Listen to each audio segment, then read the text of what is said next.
একদিকে অভিজ্ঞ নেইমার, ক্যাজিমিরো, মার্কোইনোসরা, অপরদিকে ভিনি, রদ্রিগোদের সাথে এস্তেভিও উইলিয়ান, এনড্রিকরা ব্রাজিল দলে যেন সব ধরনের খেলোয়াড়ের মিশ্রণ। তাদের নিয়েই এবার সেরাটা বের করার মিশনে ব্রাজিলের নয়া কোচ কার্লো আনচেলত্তি ব্রাজিলকে কে থামাবে সেটাই এখন বড় প্রশ্ন। ব্রাজিল দলে তরুণ ও অভিজ্ঞতার মুখ নিয়ে বিস্তারিত থাকছে প্রতিবেদনে।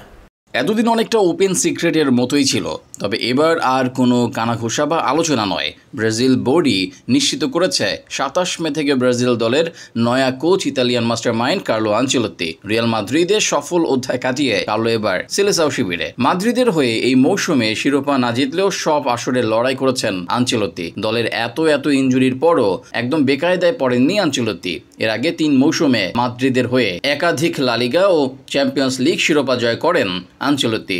সুযোগ পেলে সাবেক এসি মিলান তারকা কি করতে পারেন তারই প্রমাণ করেছেন বহুবার। ব্রাজিল দলে কিছুরই অভাব হবে না। নেইমার, ক্যাজিমিরো, মার্কোইনোস, এলিসনদের মতো খেলোয়াড় আছেন দলে, যারা দশক ধরে ধারাবাহিকভাবে পারফর্ম করে আসছেন। বড় ম্যাচে এদের অভিজ্ঞতা দলের চিত্র বদলে দিতে পারে। এর বাইরে তারুণ্য ও অভিজ্ঞতার মিশ্রণে বর্তমানে ভিনি, রদ্রিগো, রাফিনিয়ারা ক্যারিয়ারের পিক টাইমে আছেন তারা। একদিকে গতি ছন্দ কমেনি তাদের, অপরদিকে ধীরে ধীরে নিজেরা হচ্ছেন আরও পরিপক্ক।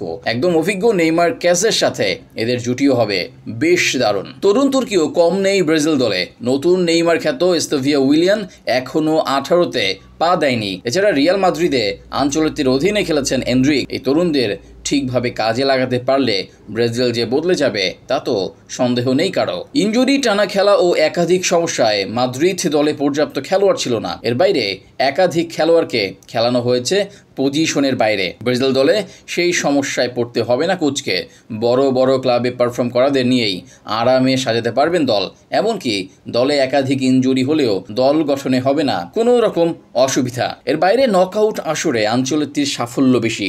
ব্রাজিল দলের হয়ে সময় পাবেন, দলের নেই বড় ব্যস্ততা। সেখানে ধীরে সুস্থে কাজ করতে পারবেন এই বর্ষিয়ান কোচ। আনচেলত্তি আসার পর তাই নিজেদের সুদিনের প্রত্যাশা করতেই পারে সেলেসাও ভক্তরা।